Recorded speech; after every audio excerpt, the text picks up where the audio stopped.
It is your Classic Metal Show right here on the ClassicMetalShow.com from the Warning release that is Take Hold the Flame. And opening up the show tonight, I played something from the reissued, remastered Scorpions with Passion Rules the Game. And a guy who has a lot of passion for the show as well as life in general, my good friend, Chris Aiken. What's going on, Chris? Hi, friends. How are we? Well, I see that you have survived your car shopping ordeal today.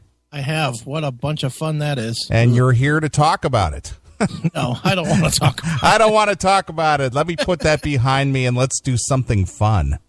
Dude, you've been car shopping, obviously. I have, obviously, yes. I've owned many a car. When you walk into the dealer and you tell the guy, this is how much I'm willing to spend, whatever it is, and you say, I'm not going to fucking finance more than that. I'm not going to spend more than that. Why do they always come back with more than that? Well, obviously they work on a commission. Yeah. And they fancy themselves enough sales savvy that they're going to talk you into something additional that you don't want or don't need or whatnot. Well, I guess the first guy didn't like that I gave him two middle fingers, said fuck you, and got in my car and left. Right. Well, I have a very good car shopping story for you. All right. I can't wait to hear that. All right. What a great way to kick off the Classic Metal Show. Last show of the year. Let's talk buying cars. Right. Back in 94, I was involved with a gal who wanted to go buy a brand new car. Okay. She had $10,000 she wanted to lay down on the car, and then she was going to finance the rest, whatever that came out to be. Okay. Well, you've lived in the Akron, Cleveland area pretty much all of your life. Sure. And I'm sure that you are aware of, and you maybe even ran some of his commercials on your radio show when you were in commercial radio, Bob Serpentini of Serpentini Chevrolet. American and proud of it. Exactly.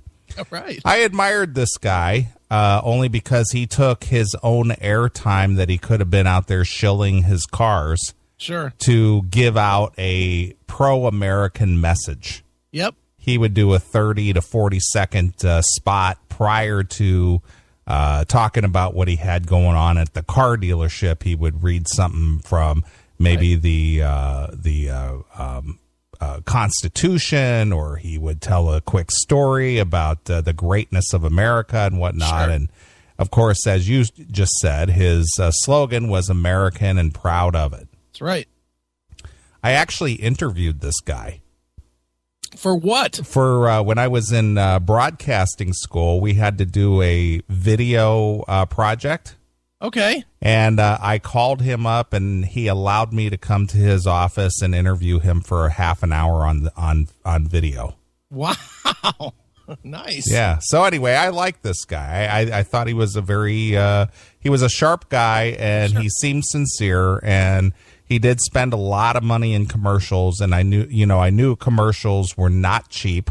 Sure. And for him to take 30 to 40 seconds out of his commercial just to do a little proclamation on the greatness of the nation, I thought, you know what? I admire a guy like that. Okay. It's not cheap. Right. So anyway, long story short, my then girlfriend needed to buy a car. Okay. And this is when I had the Billy Badass look. Right. I had the long hair and, just I looked like I could kill somebody. Sure. So we walked into a Serpentini dealership, and I walked in on a Saturday. She's behind me. Yeah. And I walked through the doors, and I said, "Can I have your attention, please?" And everybody stopped and looked. I said, "Which one of you salesmen here can represent Bob Serpentini in the fashion he represents himself on the radio?" Okay. Good Lord. That's exactly what I said. And all the salesmen were just looking at each other like, what the fuck is this guy doing? Right. And I could just see the horror on their face. Right. And one guy walks up and he says, can I help you? And I said, I'm here to buy a car. I said, I've got cash. I mean business, and I don't want any fucking around. Right. That's what I said. Okay. And he said, oh, I see. He says, well, I'll be right back. So I'm thinking, he's going to go call the police or something. But I stood there and waited. Right. Brought out this, this elderly gentleman. Yeah. I'm Bob Serpentini Sr. How can I help you? Oh, nice. And I told him why I was there. I was there to buy a car. I didn't want any bullshit. Didn't want any fancy talk. Mm-hmm. And I had money and I'm ready to buy. So don't screw it up. Right. And this guy, Bob Serpentini Sr., took care of this transaction from the very beginning all the way to the end. And how long did it take? 30 minutes. See, that's the way it's supposed to work. I know, but it wouldn't have worked that way if I'd been just some guy just walking into the car dealership. I made a big grandstand.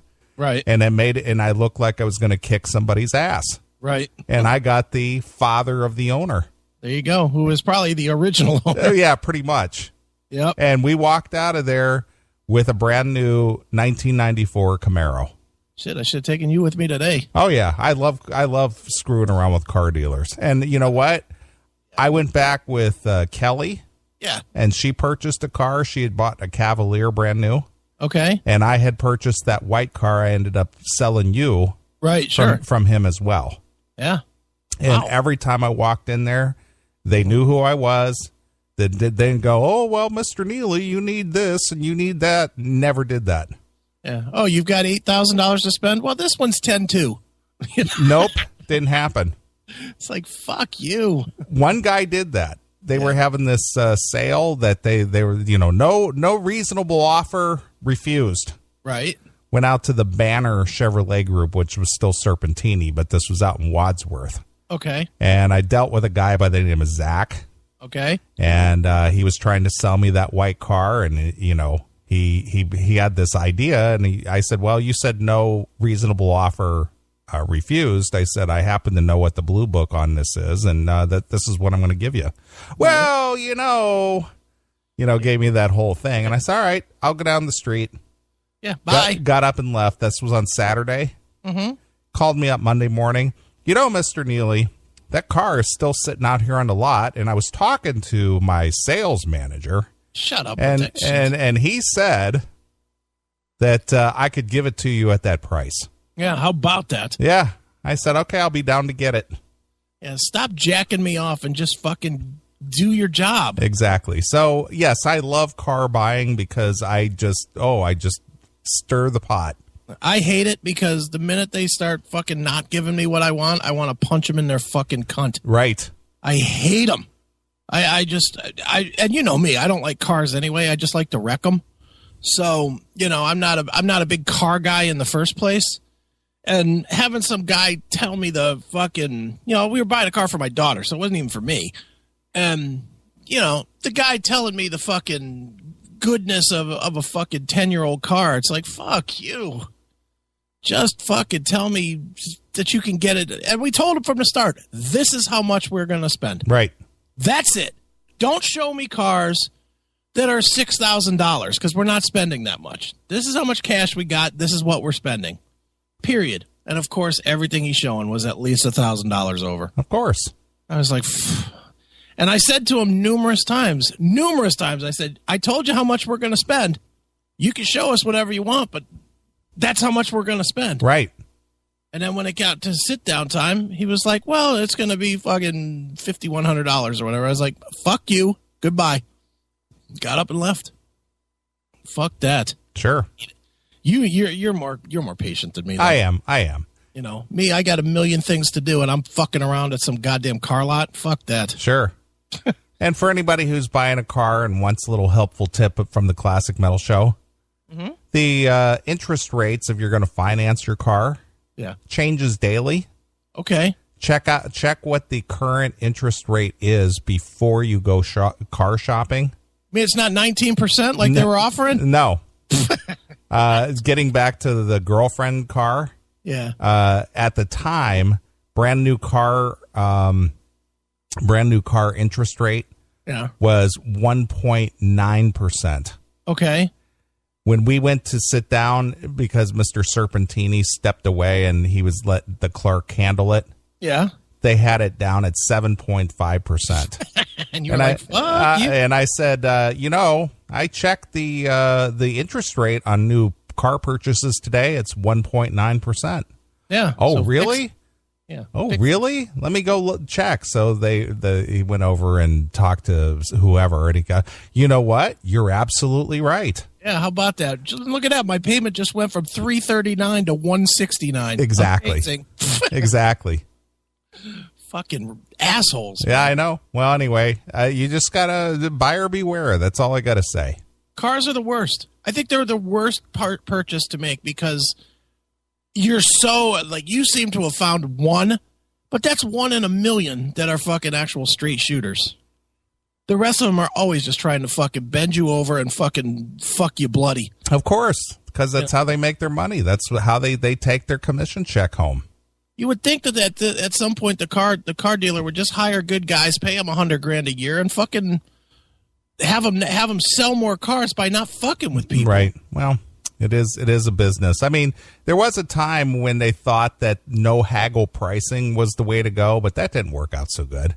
It would if they didn't mark them up so goddamn. I understand, but that was another scheme. Well, you don't even have to come in here and deal with it. You just come in here and whatever price is on the windshield, that's the price you pay. Yeah, because we marked it up already and we're not coming down. Exactly. So. Yeah, that's not going to work. And of course, they make $2,000 commission on that. Sure, absolutely. Fair commission on any car, up to like a $20,000 car. I say about $1,500. Sure. And that's over the course. So $1,500 divided by 60, what's that? $30? Right. $30 a month? Right. That's what they should fucking be going for with their commission. $1 a day. Yeah, an extra $1 a day. And that's it. Not this fucking, when I bought the car, my Nissan, they started out at 17%. Sure. I was like, 17%? Fuck you. Yeah. Are you insane? Yep. Well, I knew a girl that she went to JD Byrider. 25%. Oh, Jesus Christ. Might as well just go to the buy here, pay here lot. That's pretty much it.